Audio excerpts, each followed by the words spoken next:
Hello, everyone, and welcome back to the show. This is Reservations, and I'm Rain Whalen. And I'm Mr. Mom. Shout out to Michael Keaton. That's right. Has anyone not seen the Michael Keaton classic, Mr. Mom? Classic. Yeah. Speaking of classics, so buddy, well, hang on. First of all, I want to... No. Let me just... I'm trying to redo what I'm saying. I'm editing myself. Uh-huh. So I texted you earlier today. I had a surprise for you. That's right. So, for those of you listening or watching, I did not go to work today just because my wife got COVID after the first week back at school. And so she stayed home, and I had ordered a movie to be a surprise for Jeremy. And I watched said movie today. Mm-hmm.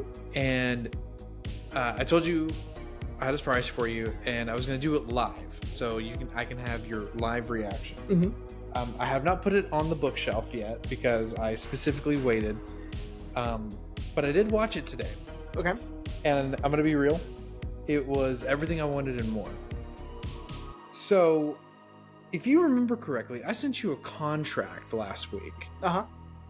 Stating that you and Haley and Miss Maya are legally obligated to come to Disney with Ashley and I if I find one specific movie. Uh-huh. I found it. Almost Nicely done. immediately.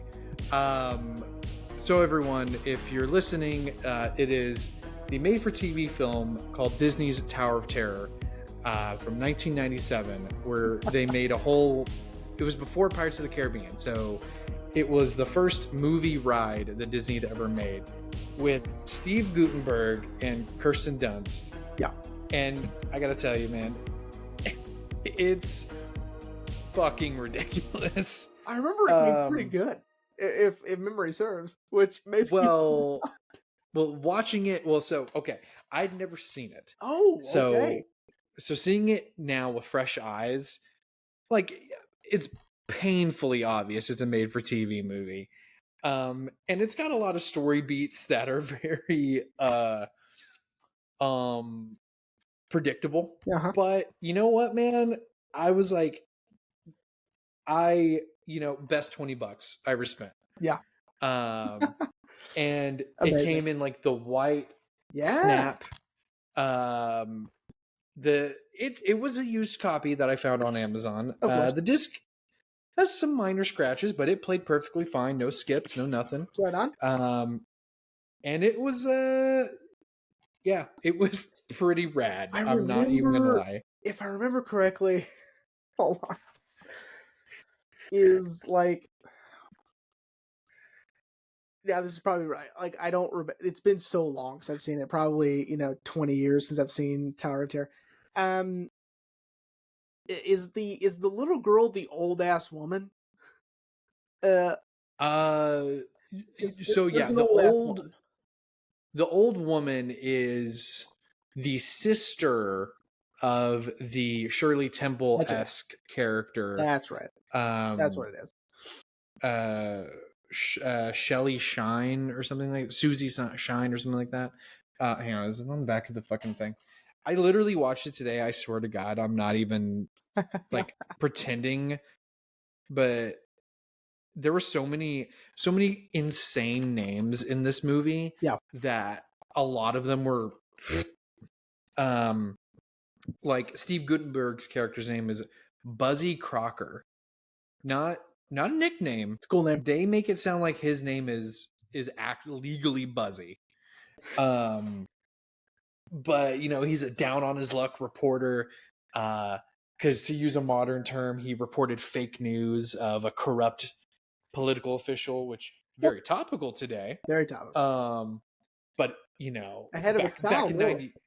Ahead of its time. But he's laughed out of the newspaper and now has to resort to tabloids, and it's my one. Okay, I do have a qualm with the movie. Do you?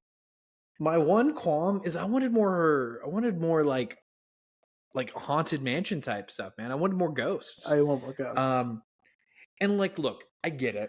They were trying to fit within the confines of telling a story around a ride that just goes up and down, you know? And well, and honestly, the ride is, I'm pretty sure I've said it on the show before. I've never ridden the Tower of Terror. It is my white whale. The 3 times Ashley and I have been to Disney, I'm like, I'm going to do it. And then one time I legitimately chickened out. I was like, nope, can't do it. The last time it was because I had waited too long to try to get a lightning lane for it, and the wait was way too long, and it was hot as fuck, and I was like, I'm not, no. But the lore and the story of the ride is pretty solid. So I understand that they kind of limited themselves to just telling the story of the people that were even in the elevator when lightning struck the side of the building. Oh, but I'm just like, ride is here. Hold on, here we go.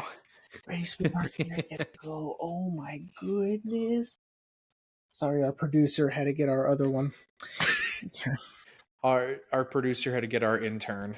I just realized also, not to interrupt, that if you're watching this episode, which statistically speaking, no, you're not, but if you're watching this episode, then I'm probably like lulling you to sleep, and I apologize because I was just rocking her the whole time. So sorry. I mean, I guess it's good before bed, I suppose. Yeah. But yeah, so look, as far as TV movies go, it wasn't bad. I wanted more ghosts, you know, Yeah. but dude, Steve Guttenberg is giving it all he's got. You know, I mean, had he already done The Big Green after this point? Hang on. I don't know. I don't really, you know, I don't know like Steve Guttenberg lore like that. Let's see, this is 97.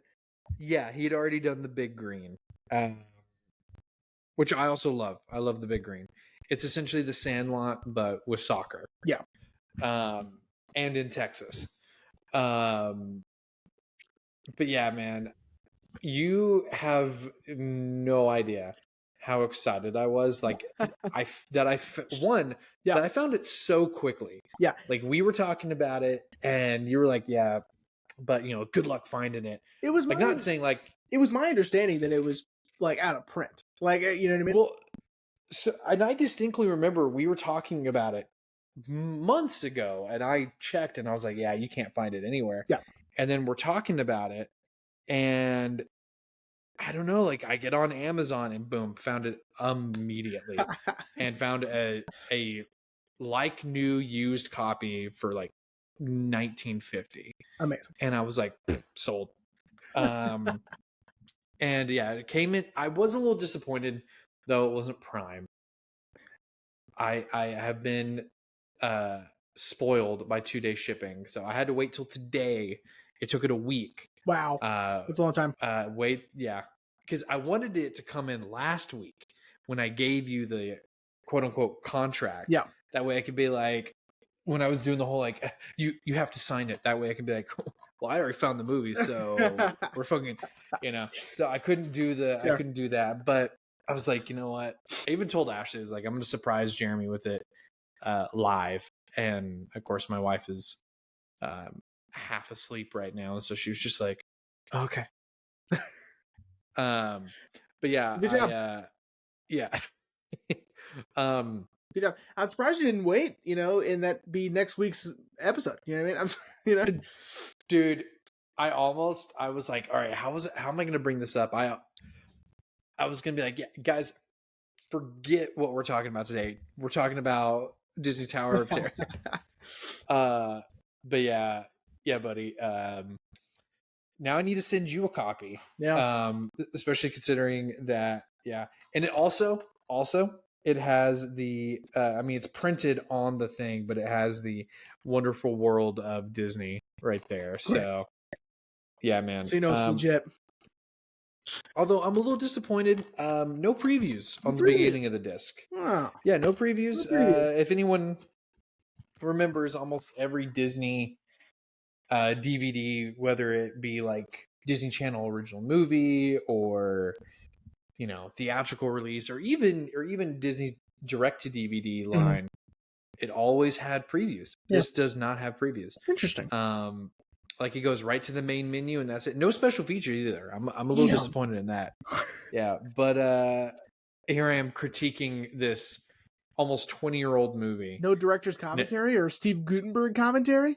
Dude, if there was a commentary with Steve Gutenberg, I would have watched that immediately and just listen to him be like I would hope he would be as honest as Ben Affleck. Yeah. And just be like, yeah, so I didn't really know what I was signing up for. I just said yes. I would have loved that little girl is the child actress. She had a real drinking problem. Yeah.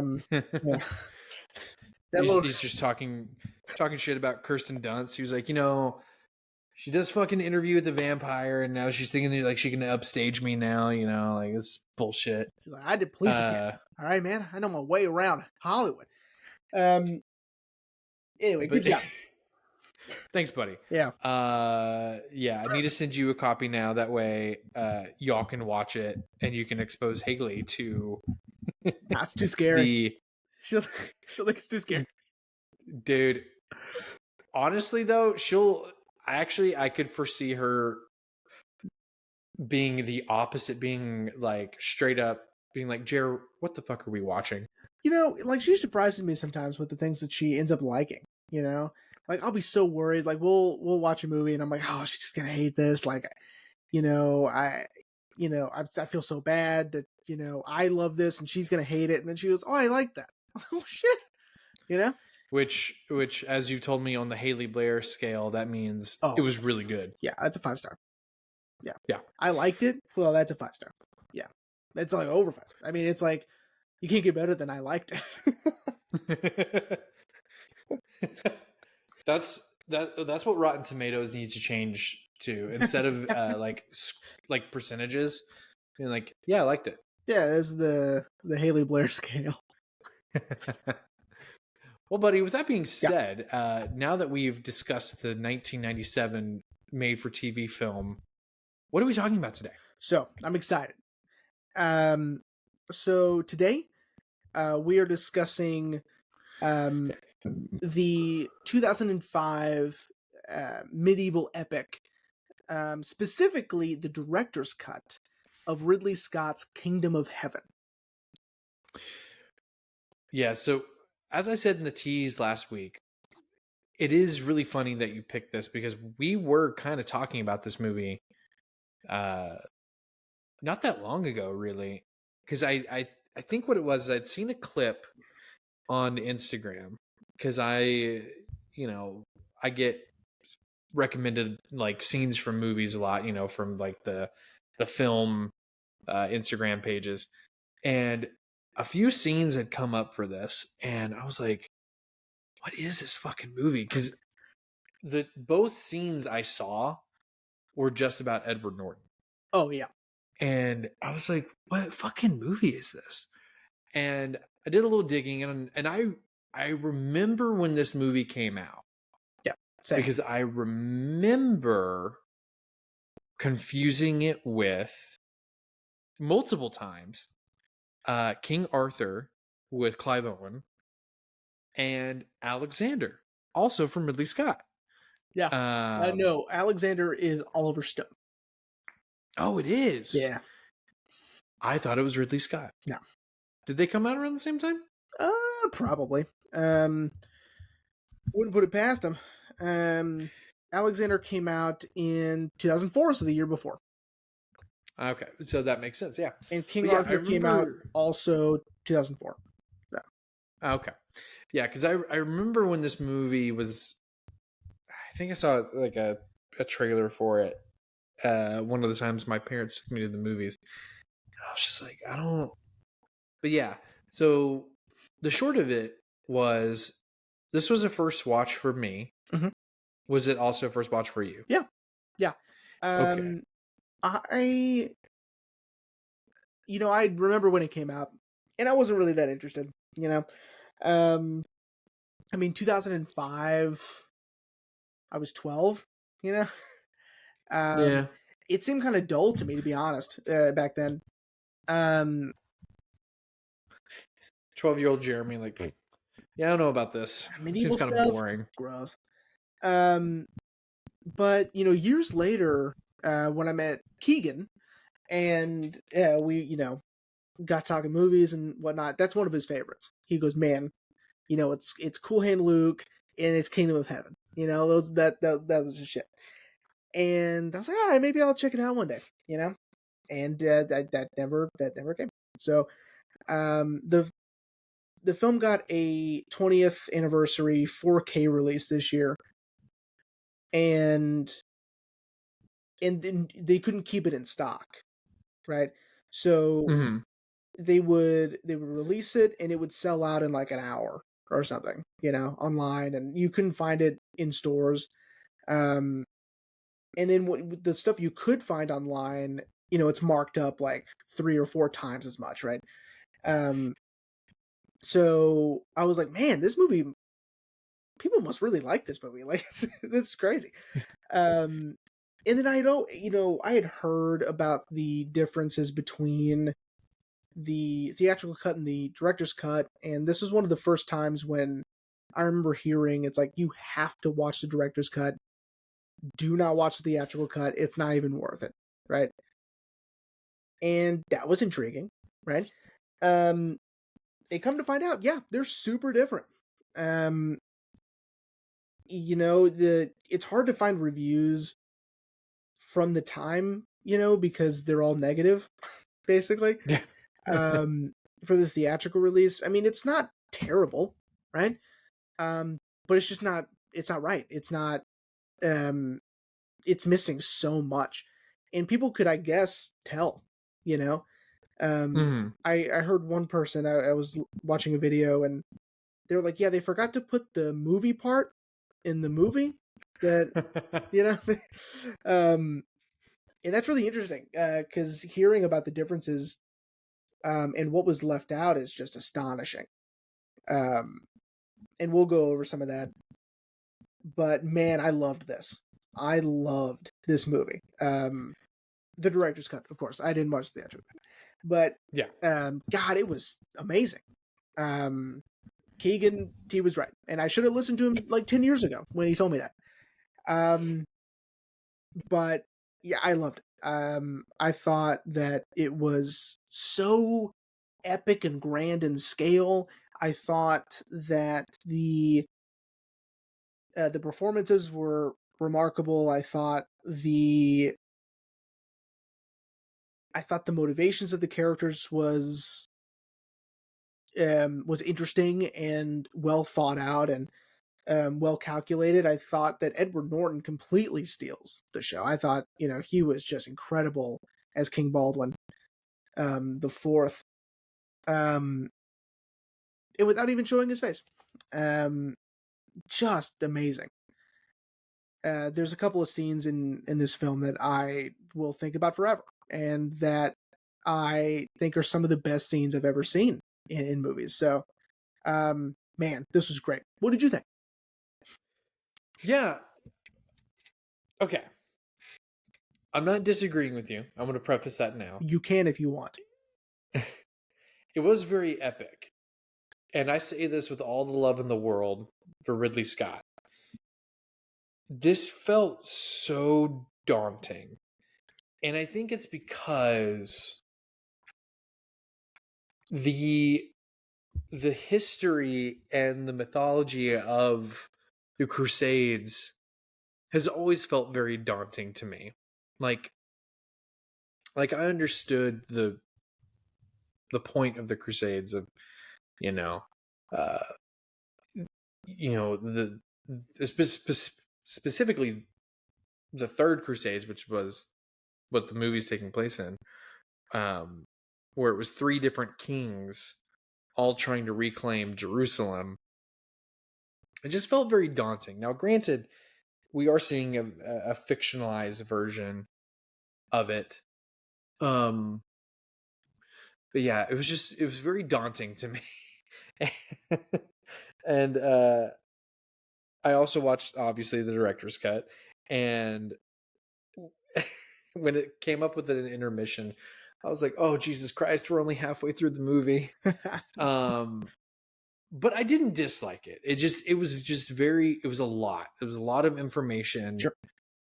And of course Ridley Scott's great at that. He's so good about partnering with writers that know how to fill out the world.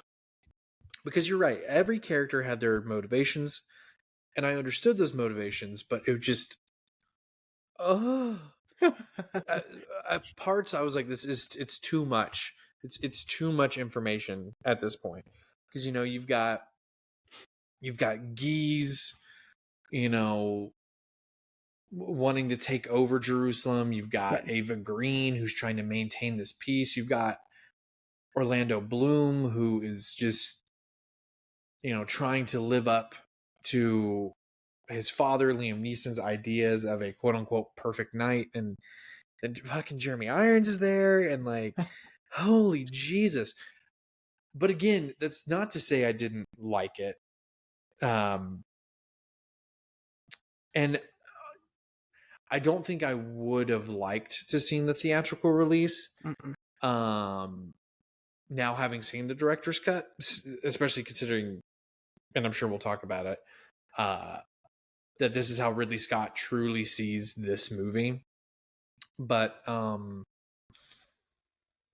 yeah, it was a lot.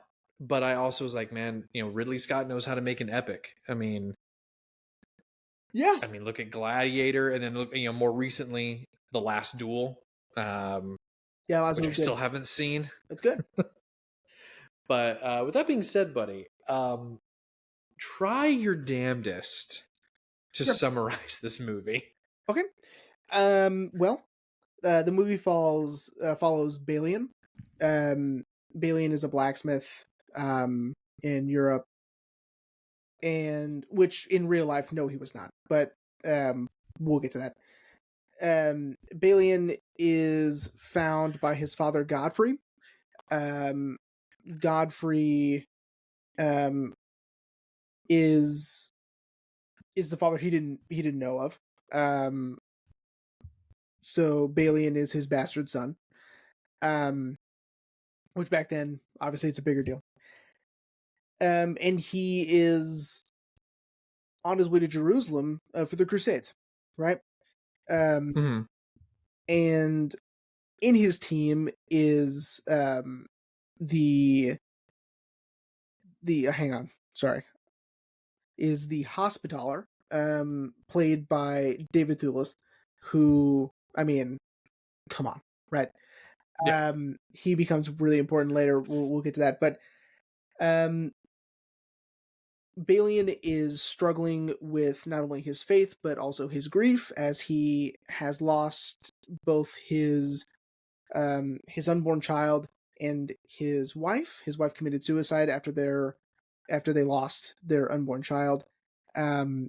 His priest brother, while burying her, had her head removed, as was not looked favorably by the church. However, was like seen at the time as, you need to desecrate the body if they were a suicide, right? Mm-hmm. He torments his younger brother, Balian, and Balian sees that, he took her one remaining possession on this planet Earth, which is her necklace, and he had her head chopped off, which he had lied about before, and he killed him in a fit of rage. And that's not his nature, right? He then follows Godfrey and his crew on his way to Jerusalem, as he is told that your sins are forgiven no matter what. Not only your sins, but the sins of your family can be forgiven if you go to Jerusalem. So says the Pope. And so there he goes. Along the way, there are some battles and some shipwrecks, and once once his ailing father knights him before he passes away, he is now on his way to Jerusalem. Once he gets to Jerusalem, he sees that it is this vibrant, beautiful, utopic place. And that's where he meets King Baldwin. King Baldwin is seen as a very fair and favorable king to Jerusalem. He believes in peace between the Christians and the Muslims and Islam.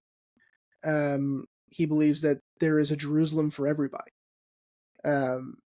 However, people under his rule disagree, like Guy, and think that it belongs to the Christians, which is how the Pope feels, right? People like Guy, try to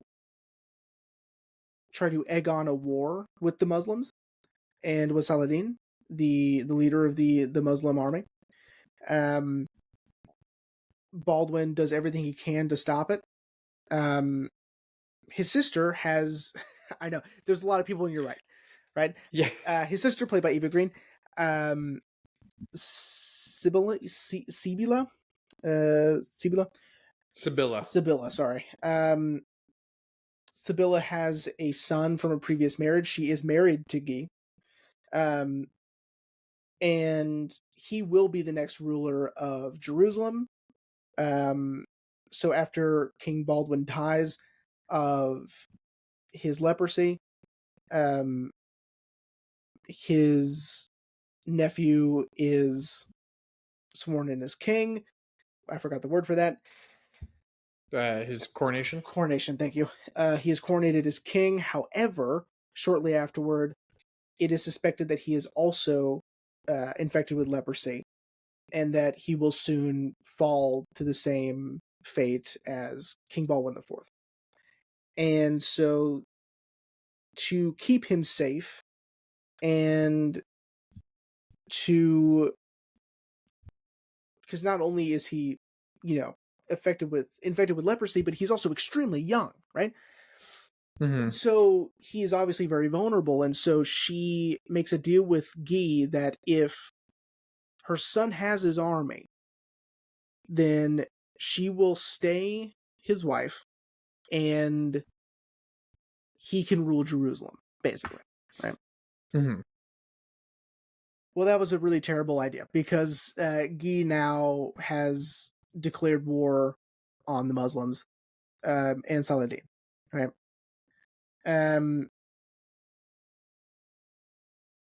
Sibylla has her son killed, basically, as sort of a mercy killing, because she doesn't want him to suffer through leprosy. And now Guy is fully in charge of Jerusalem. Balian, remember him? He is now in charge of defending Jerusalem during this final war with the Muslims and with Saladin. Fighting ensues. Balian and the Christian army, Christian in quotes, it's really just a mishmash of faiths. The current inhabitants of Jerusalem lose, and he surrenders Jerusalem to Saladin and the Muslims. He then goes back to his life in Europe. That's Kingdom of Heaven, sort of. Yeah, I agree that it's a lot, but when mapping it out that way, and I also didn't even mention the affair between Balian and Sibylla, but Yeah. it does seem very, you're right, it does seem like it's very overwhelming, and it's a lot of information, right? But if you simplify it a little bit, and if you think about the importance of how things are being represented, how people's philosophies align. And Mm-hmm. it's really quite fascinating to think about, right? Because Balian is taking a lot of, philosophy from like Immanuel Kant, for instance. Um, I did a little research on this today. Okay. That, and it aligns a lot with the philosophies and the sort of the rules of being a knight um that Godfrey lays out during his knighting. And really it's, he feels that Balian feels that, yes, people are, you need to treat people as humans, as people, as Mm-hmm. significant, as important, right? So, yes, you can, like, people can be used in a certain way, right? Um, like the example was it was a professor, and the professor is being used by the students for credit, and the professor is using the students as a a means of making a living, right? Mm-hmm. But he's not treating them as less than, right? And they're not treating him as less than, right? Meaning, when Balian is given the choice outright to have Guy and his disciples basically killed and save Jerusalem from going to war with Saladin, he says no. Yeah. And specifically, he says, I don't want to be the cause of that. I don't want to be the one to give permission for this to happen. Like, Balian believes and has a similar philosophy as Baldwin IV, where it's more of a sense of harmony and a sense of cohabitation with everyone in Jerusalem. Mm-hmm. Both Balian and Baldwin believe that Jerusalem is for everyone, right? Mm-hmm. And there's no sense in taking over Jerusalem in the name of God or in the name of religion. Um, there's a great line where, and I believe that is the Pope. I missed it if they said it, or if he's just like a high priest or a high bishop or a Monsignor. Um, I think the one who's hanging yeah, around Jerusalem. yeah, I think he's just a hype, okay, like a Monsignor. because when they have to burn the bodies because they're decomposing, and they're gonna release the lots of harmful um germs and Yeah. whatever into Jerusalem, into the walls. And he said we have to burn them, right? And of Mm-hmm. course the church says no. But he said, the line is essentially that if it's wrong, God will forgive us, and if he doesn't, then he's not God, and then we don't have to worry about it. So, Mm-hmm. and I love that because Balian's not in it for pure religious reasons, right? Right. And neither is Baldwin, and neither is forgive me, Jeremy Irons' character, Tiberius. Tiberius. They're not in it for this, you know. It's less about the religious aspect of it and less about taking over a specific holy land in the name of God. It's more about what does it mean to have this holy land, Mm-hmm. you know. And I thought that was tremendous. And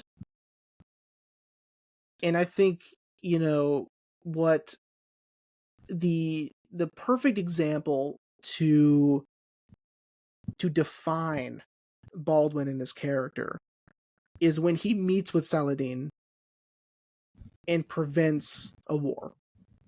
in the Hmm. meantime, right? And it's after Guy had provoked the Muslims into a battle, and is again trying to start a war with the Muslims. Hmm. And Baldwin, you know, he's so desperate for peace, and so he assembles his army just in case, and goes to meet with Saladin. Saladin has his army, and they meet in the middle, and they have this discussion, and it is beautifully written, and it's perfectly performed, and it's essentially, they have such respect for one another, and not only do they come to an agreement, and not only does Baldwin de-escalate the situation, but at the Hmm. end he exits, and he says goodbye basically, and he speaks Arabic to Saladin, Hmm. um, essentially like, "May God be with you, peace be with you," right? Hmm. In Arabic, and Saladin answers back in Arabic, and it just speaks to the respect that is between them, even though they are at odds, essentially. Um, Hmm. where Saladin does want Jerusalem for the Muslims,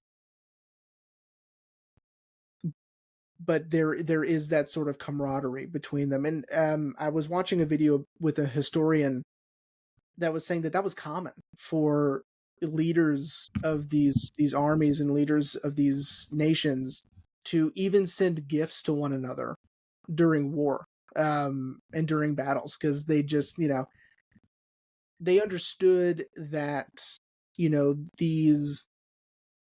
these wars seem necessary for, um, the the taking of land or what have you, right?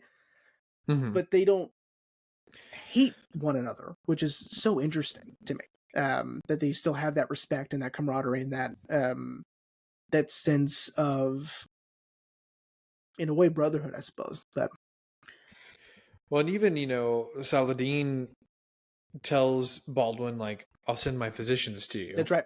You know, like, and I'm sure Saladin knows deep down Baldwin's not long for this world, but he still is like, no, like, let my physicians look at you. Let me see what I can do. Because you're right, there is sort of like this mutual respect, that uh that Baldwin has almost sort of brokered and maintained this piece. Um, but uh, and I like okay. So one of the things I did really like about the movie was seeing how quickly this piece that Baldwin has maintained crumbles, which we've seen in movies before. As soon as the death of you know an important person, specifically in the kingdom, um, once that person dies, it just all hell breaks loose. Mhm. And and I really love how we see that in this movie, that Guy almost immediately is like, tells Brendan Gleeson, you know, give me my war. And he's like, yep, it'll be done. And it, and it just, it's so interesting, Yeah, and done in really an expertly done way. yeah. A part of me thought that, Renaud and Guy were sort of a little over the top, Uh huh. in their characteristics of being antagonists, right? Um, Okay. you know, I also I saw a criticism of this film saying that these are like the wrong antagonists. Like, the movie picked the wrong ones. And I don't know if I agree with that, because with the story all laid out the way it is, I mean, Guy has to be the antagonist, and Renaud is just, one of his, basically his right-hand man, right? Mm-hmm. And they are following, the church's wishes, right? They're not following Baldwin's philosophy. They're following the church, which is a Mm-hmm. full-on belief that Jerusalem belongs to the Christians. Yeah. And so, like, I don't agree that they're not the right antagonist. I think that they are. I think Saladin is, he's not quite an antagonist, not necessarily, because he's just doing the same thing they're doing, right? Right. There's proper motivation for Saladin as there is for Bailey and Baldwin and everybody else. Mm-hmm. Yeah, it's just it's interesting how the movie is laid out, right? Because after a while, Balian's not really in it, you know, Yeah. which is fine. He's obviously important throughout the film, and he's in all the movie. I mean, the movie is his movie, right? Yeah. Because not only does he have this hero's journey, but he becomes an integral part of protecting Jerusalem at the end of the film in its defense of Saladin's army. And he also represents, of course, a different philosophy from the church, because really, I mean, Guy and Renaud are antagonists, but again, they are following the Christian philosophy of the church and of the Pope. But yeah, both Baldwin and Balian have just this different philosophy, yet it's still relatively the same outcome, which is just, yes, we get to be in Jerusalem, but so does everybody else. Mm-hmm. Which I appreciated. But let's talk a little bit about Sibylla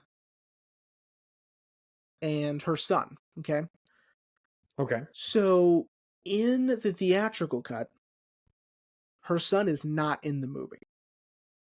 You don't Really? know she has one. Okay. So the entire reason that Guy and Renaud get their war with the Muslims, Uh-huh. because Sibylla wants to protect her son, that's Mm-hmm. not there. So Interesting. what you get is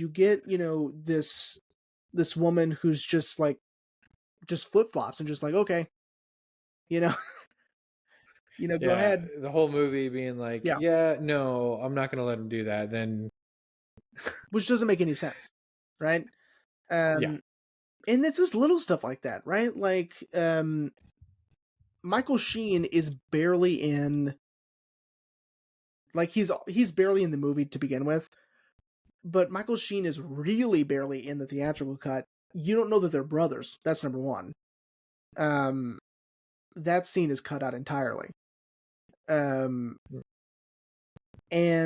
you don't get to see Balian sort of retreat from violence. You don't get to see him deny himself violence to where he finally snaps and kills him, right? All you see is this man be provoked by a priest, kill him out of anger, and then go to the Crusades, right?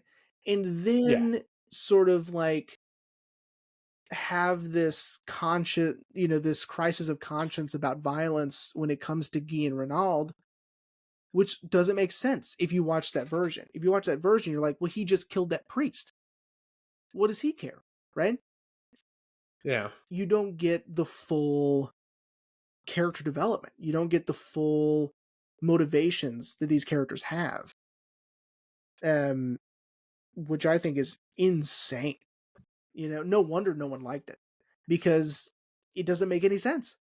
You're right. Yeah, because for the first 15 minutes of the movie, we learn all this stuff about Michael Sheen, about how they're brothers.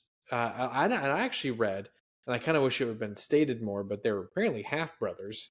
Well, Um, but yeah, we don't see him as a priest because we've seen him be really scummy and really just awful and antagonize Balin until the point where Balin snaps and kills him. That would have been really interesting to see. And you're right. I could see why people would hate that, because without that context, it's kind of like what we talked about when we did Lord of the Rings, which is, what got cut out was context. Yeah. Not necessarily anything major, but just like, you're like, oh, those motivations make more sense now. Right, which on the surface, I guess, doesn't matter as much, because it's like, well, we're not cutting out any sort of action, we're not cutting out anything exciting, we're not cutting out anything super important to the plot. But then again, you are, because you're cutting out Sabila's entire motivation for allowing Guy to rule Jerusalem. Mm-hmm. You are cutting out Balin's hesitation in stopping Guy from antagonizing the Muslims and provoking a war, which is just astounding. I mean, they cut out over 45 minutes of this movie, and it's like, golly, man, like, Jesus. Yeah. That's a lot to cut out. And it's and again, like, if you're just in the editing bay and you've been given this task, it's like you kind of have no choice but to cut out all these seemingly insignificant things to the overall main plot, but really you're doing it such a disservice in doing so, because you miss out on all of these key details that make up this grander story. I agree. I mean, I know I said that there is so much information, but I would rather there be too much than lose out on context, on where then I have to draw context clues to be like, oh, okay, that's what that means. But like, if whole sections were cut out, like with Sibylla's son, like that's pretty fucking major to the story. Yeah. Yeah, I mean, you're right. I'm sure this poor editor was told, like, hey, cut 45 minutes out. That's crazy. And and I'm sure they're like, are you sure? Okay. But thank God, and that's something I did want to talk about real quick. Sure. Thank God that Ridley Scott was able to supervise a director's cut, which I will say, I feel like he has more director's cuts than any other director.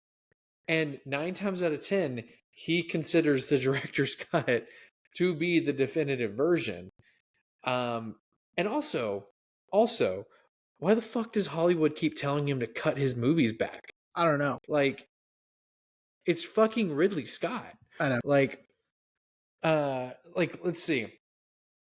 As we talked about with Blade Runner, there's like 3 different versions of Blade Runner.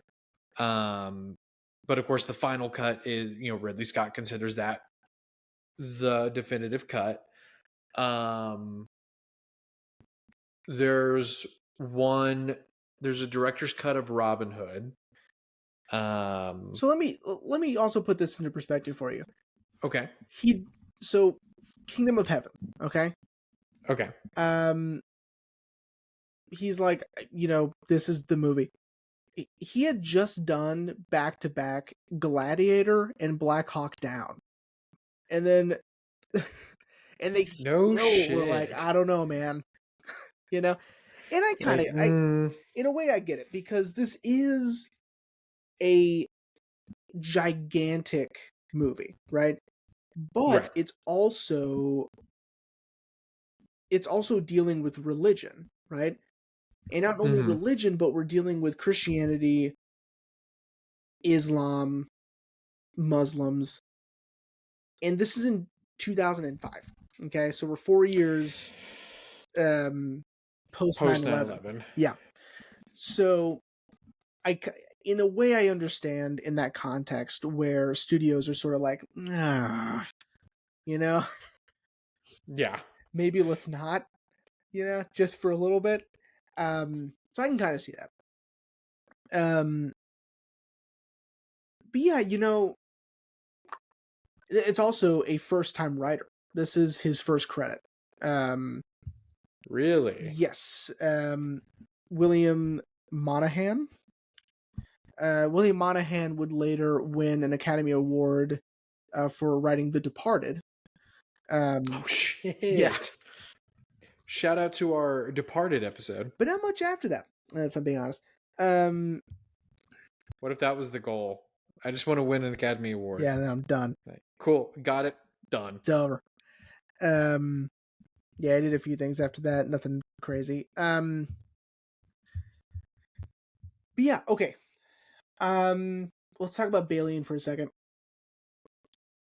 So again, I watched this video with this medieval historian, and he said, okay, Balian as a character in the movie is frustrating because Balian was born and raised in Jerusalem.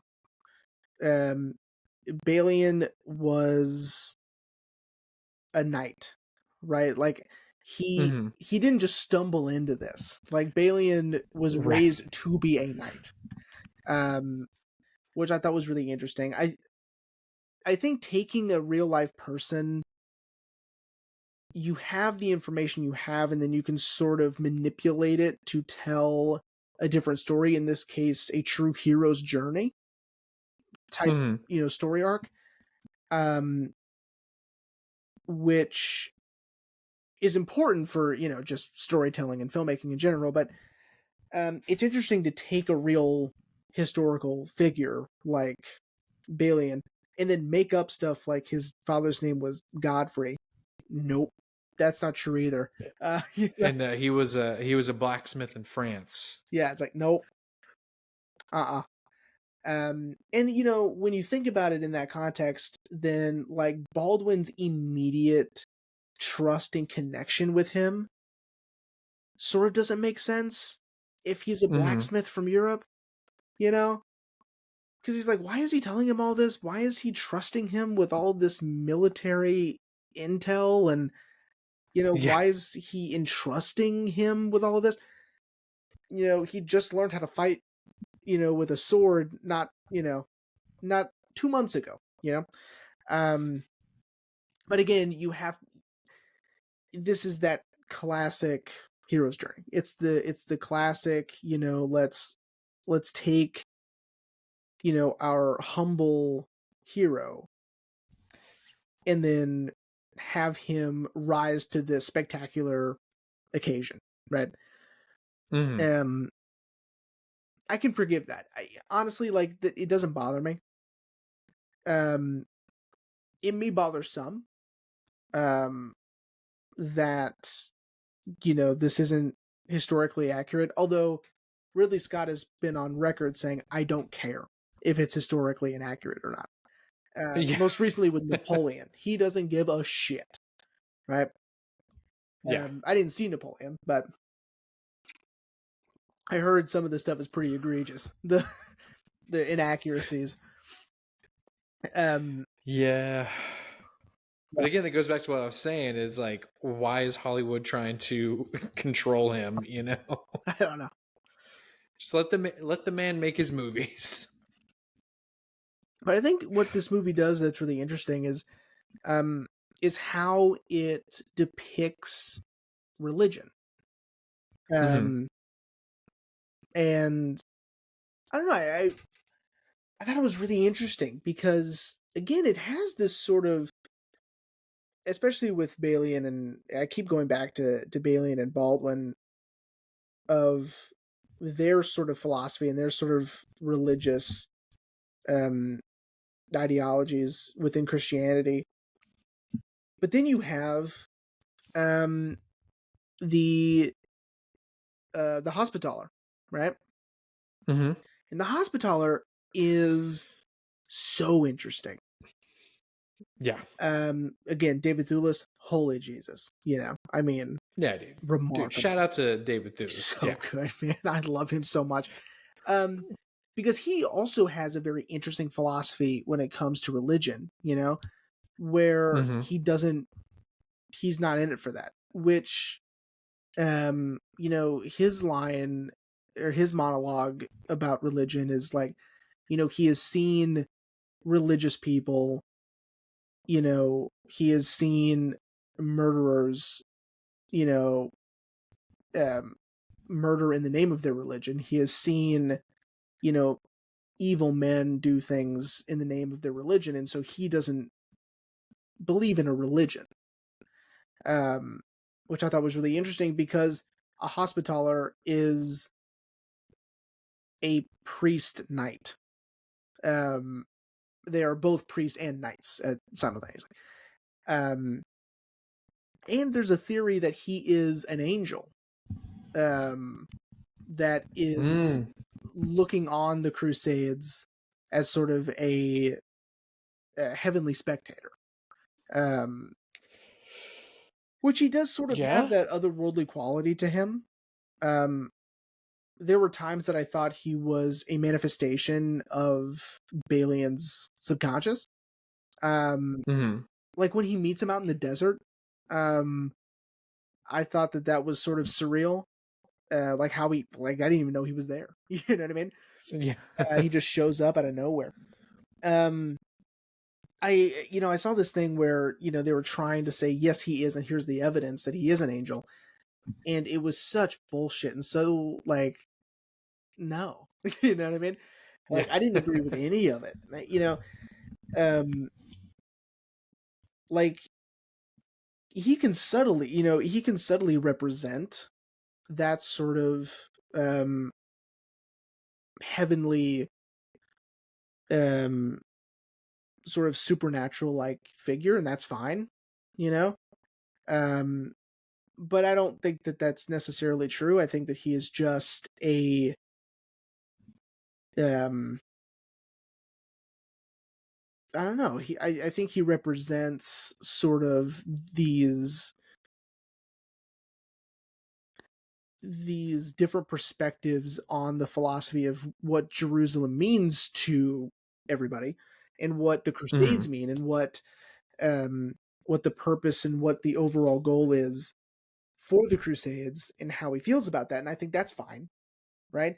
But I'm not sold that he is this otherworldly being.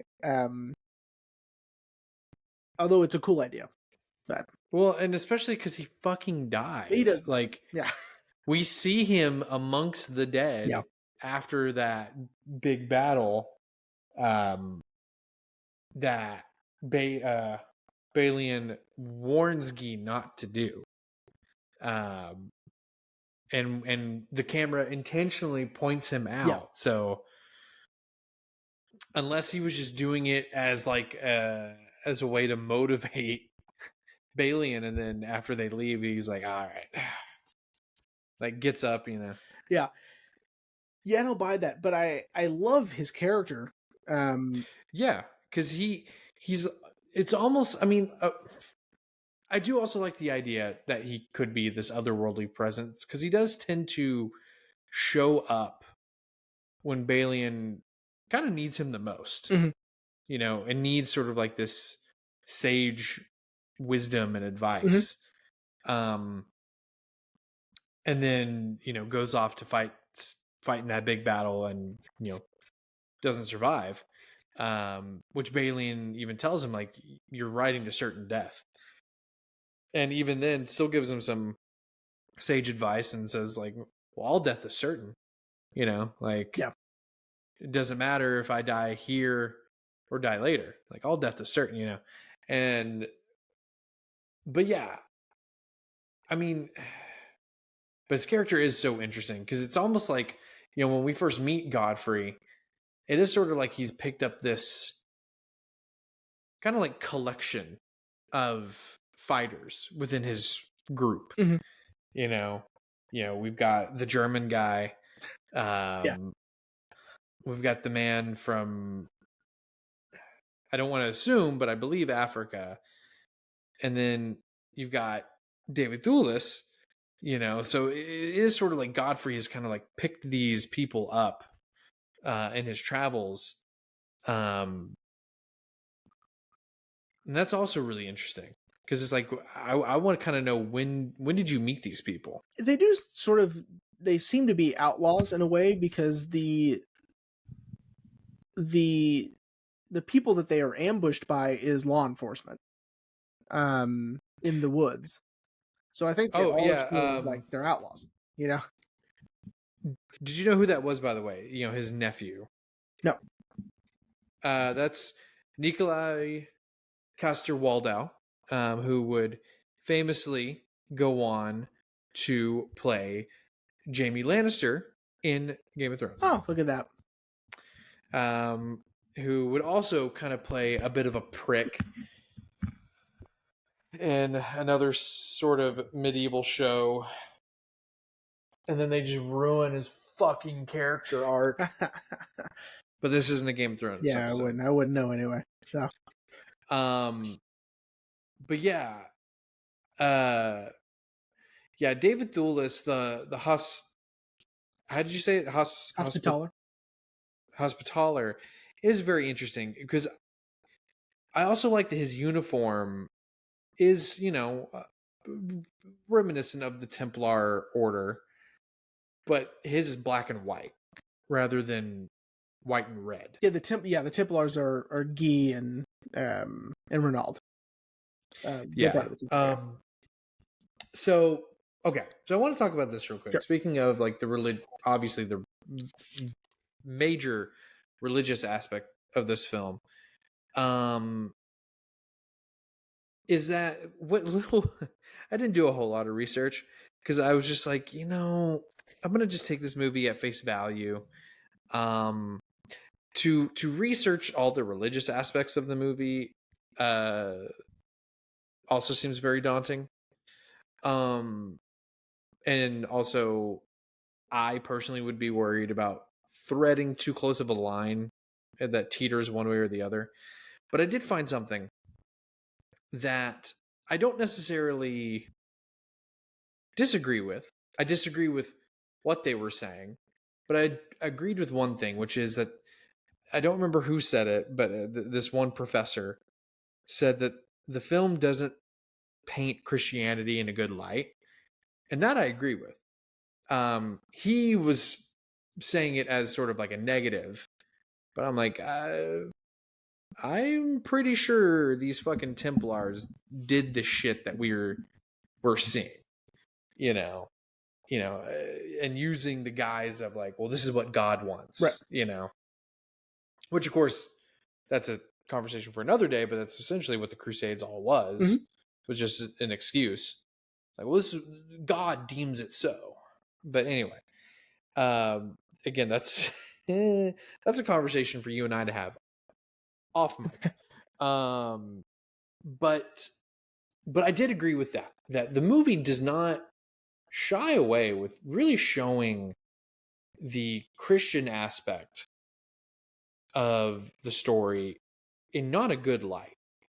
And I think that's okay, in my opinion. I mean, how did you feel about that? Yeah, no, I mean, it's part of that, um it's part of that philosophy that, sort of butts up against Balian's, which is, he is of the mindset that, everyone is entitled to respect, everyone is significant, right? Hmm. Where, the Christians and the Pope, say that, Jerusalem belongs to the Christians. Um, Jerusalem is a holy place just for us. And he would have said anything. That historian that I listened to, um, he said that the motivations that got people there, that's not out of the realm of possibilities. That's probably pretty accurate of why they would have gone. Is Hmm. all of my sins would be forgiven, all of my family sins would be forgiven, and it's sort of like, yeah, they really did believe that because the Pope said yes. Like, yes, all of your sins will be forgiven. Yes, even your dead relatives' sins will be forgiven, and they will, get to heaven by you just being there, right? But again, Hmm. it's all just a tactic to take Jerusalem for the Christians. Yeah. Um, and Balian, while he's there, he's like, I don't feel I don't feel closer to God here.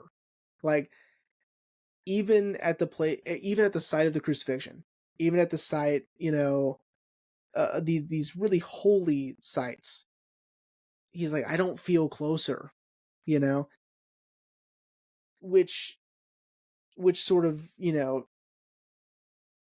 um, it's how do I want to put it? When he says things like that, and when he's experiencing or not experiencing in this case, um, it really does sort of solidify his stance on how he views Jerusalem, and how he feels that you know it's not just for one people, right? Hmm. Um, and the whole movie's, it's a little scattered with things like that Balian is experiencing, um, and it's such a juxtaposition between the Christians and the Knights Templar, and all these Hmm. other factions that are just going off blind faith, which is fine, but you know Yeah. yeah, Yeah. Yeah. It is, and I think that's what makes the ending of the movie, in my opinion, such a good ending, which is, you know, we return to the village where kind of Balin's story began. Um, and he doesn't reveal himself to King Richard, the right. Lionheart, which also, what the fuck was he doing in France, by the way? That didn't seem right. But what else did I, expect? But anyway, um, they tell him, like, we're looking for Balin, the savior or the hero of Jerusalem. To essentially, they think if he were to join them, they could take Jerusalem back. Right. And I love that Balin doesn't reveal himself. He just says, I'm just a blacksmith, you know. And and you're right, it is sort of like, what it is sort of like the culmination in what he's been feeling in Jerusalem and during the whole film, which is he kind of never wanted to be a hero. He went to Jerusalem thinking like it would fix him. It Right. would fix what he's feeling. He quickly realized it's not, but he chose to stay to because he realized that what Baldwin was doing was right, which is this is for everyone. Right. Muslim, Jew, Christian. Jerusalem is for everyone. He was willing to defend it, which he did. And then when he was able to get the people free without persecution, without death, it was sort of like, okay, now I can rest. I can be done with this. Yeah. Which is why I think, they chose a really beautiful shot of him and, what did I say Ava Green's character's name was again? Sabila? I just said Sabila? I think that's right. I think that's right. But they just kind of ride off into the sunset. Yeah. Into the unknown, and it's sort of like the perfect close for Balin or Balian, which is, he kind of became everything. He became the knight, he became the lover, he became the outcast, then the hero, and now he can just be the blacksmith again, and kind of go full circle in a way. In my opinion, that's just how I kind of perceived his hero's journey. Yeah, which is he became all these things, in the hope that he would get closer to God. But it does seem like the further away he is from Jerusalem, the further he can find that peace and rest. Mm-hmm. It's how I perceived it, at least.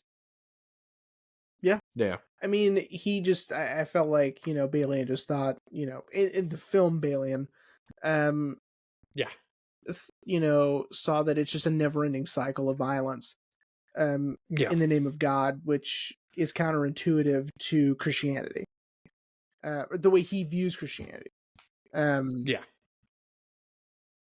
Yeah, and that it'll just never end, as long as, all of these different factions and all these different religions, truly feel that Jerusalem belongs to them, then this violence will never end, and this cycle of war will never end, and that he wants no part of it anymore.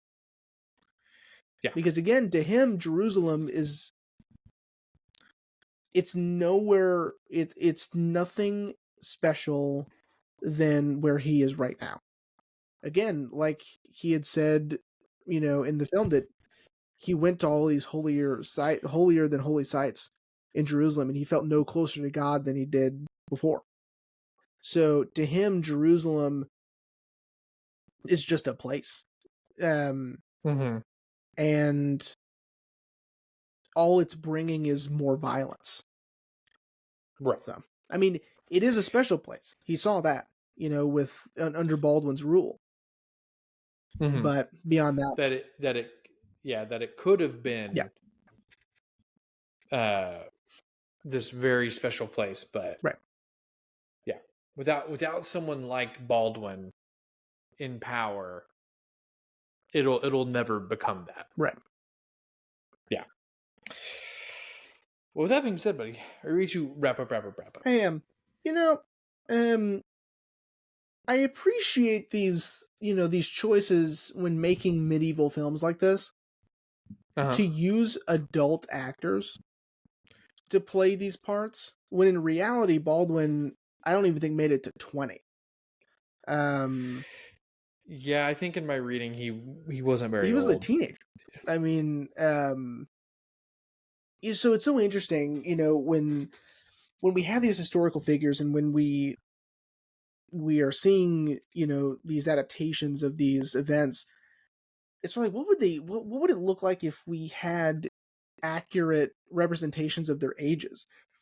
And how would we view these things too? Like, how would we view Kingdom of Heaven if we saw how old they really were? Where I appreciate, using full-grown adult actors, to portray like the poise and the wisdom and, the authority that comes with these characters. Because I don't know if I'd feel that if, behind that silver mask, which may not have really happened. I think he may not have actually worn a mask. It's cool though. That was also something that I read, that there was no evidence that he ever wore a silver mask. It's cool though. Well, and with that being said, a good oops, I forgot. Yeah. Is Edward Norton apparently had they wanted him to audition for Guy. Interesting. And when he read the part of Baldwin, he lobbied for that. Yeah. Because he liked the idea of being behind a mask for the entire movie, and was asked not to be credited. But then in the physical releases, they added him back in. Yeah. But I guess when the movie first came out, no one knew that it was Edward Norton. Interesting. Which is also interesting, considering this was 2005. He did Fight Club. By He's this a point, star. right? Yeah. Yeah. But yeah, that's all I had. With the oops, I forgot. But yeah, like I said, yes, the movie was daunting, and yes, I was like, oh my god, is it over yet? No, holy Jesus, it's long. Yeah. I still enjoyed it. Yeah. I still enjoyed it. I think Ridley, again, like I said at the top of the show, when he gets with a good writer, it's some of the best cinematography, it's some of the best storytelling that I think anyone has ever seen. I mean, I haven't seen Gladiator 2. I've heard it's really good. I haven't seen Napoleon. Napoleon scares me because it also seems very daunting. Just looks not so good, but that's fine. Especially considering the director's cut, I think, is also like 3.5 hours long. But I've seen Robin Hood. I thought Robin Hood was great. I've seen Gladiator. I've seen Alien. I've seen Blade Runner. So I mean, the man knows how to make a great movie. I will never see House of Gucci though. By the way, I forgot about that. That one I will make a hard stance on. But I did really like this one, and who knows? Maybe I might need a subsequent rewatch to help me get through the daunting aspect of the movie. Sure. But yeah, cool. Well, buddy, are you ready to hear what we're talking about next week? Yeah. So next week is not I don't know, because it's going to be a first watch for me, but as far as I know, it's not a daunting task. Because next week it's only an hour and a half long. So next week we're talking about a movie that I had my wife help me pick. Last time that happened, I had to watch Time Bandits. Well, hopefully you'll be excited about this one. We'll see. I gave her the option. I was like, I'm thinking this one, but then I picked another movie off my shelf. I was like, but I'm also thinking this one. And she was like, oh, I think you should do that one. And I was just like, you know what? Sure. I've never seen it, and I'm getting back to my rule. I'm not bending my rule, which is a criterion that I have not seen. Yeah. So yeah, next week, buddy, we are talking about the 1964 musical comedy A Hard Day's Night. Interesting. Or more commonly known, The Beatles, A Hard Day's Night, which I have never seen. Obviously not. Otherwise I wouldn't have picked it.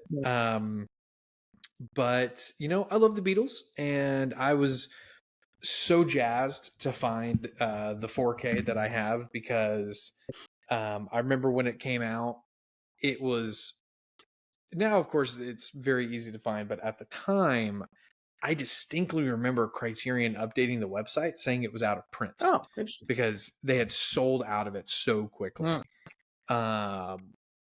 And then thankfully I think I found one at our local Not Hastings, and I was just so jazzed.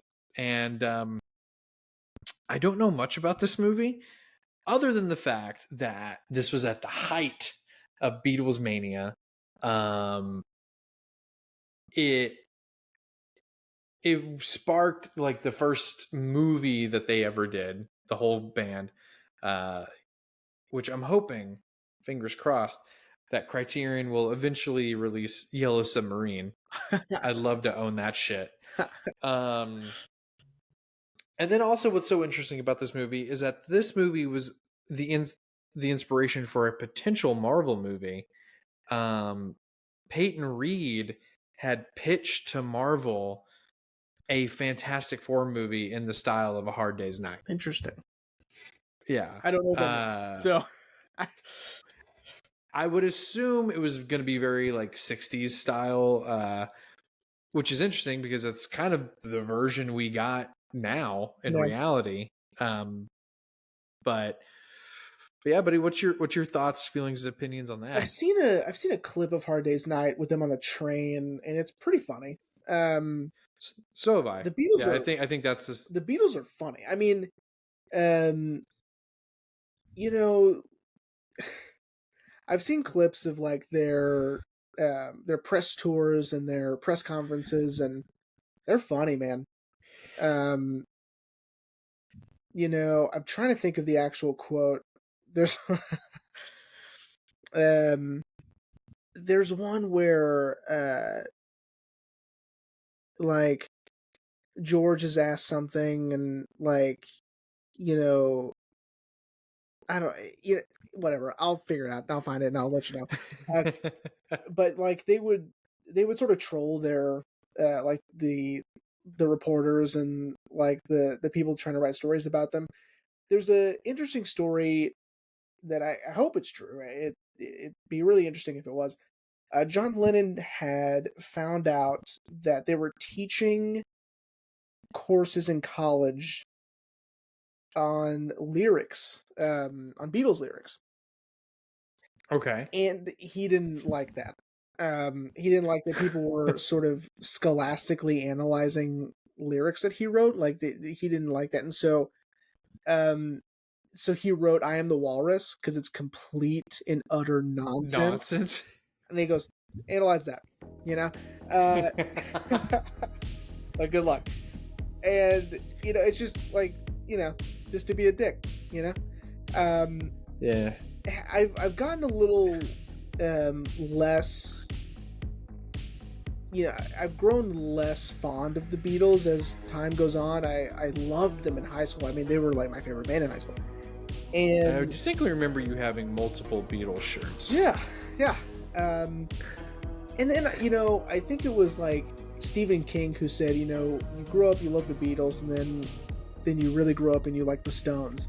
And I was like, yeah, that's you know, and he's kind of right, because I like the Rolling Stones much better than I like the Beatles, but that doesn't diminish their significance or like their genius. I think Paul McCartney is, you know, one of the best songwriters of all time. So yeah. So I'm excited. Yeah, it seems interesting, and who knows, it might just be goofy and fun and stupid, and that's fun too. You know? Yeah. And one more thing I'll leave on is I recently, and I texted you about it, have found for dirt cheap a original pressing of Magical Mystery Tour. Exactly. That has I Am the Walrus on it. Yep. Granted, I don't touch it because it's missing its slip for the actual record itself. Yikes. So it's in there between, you know, the cardboard. Cardboard, yeah, essentially. Yikes. And I've told Ashley, I'm like, we cannot take this out and play it until we get a slip for it, because we will ruin this fucking record. Yeah, for sure. I mean, the gatefold is already pretty not in a good condition. Right. So I don't want to ruin the record, but cool, man. Cool. All right, bro. Well, we hope you enjoyed this episode on Kingdom of Heaven, and we will see you next week for A Hard Day's Night.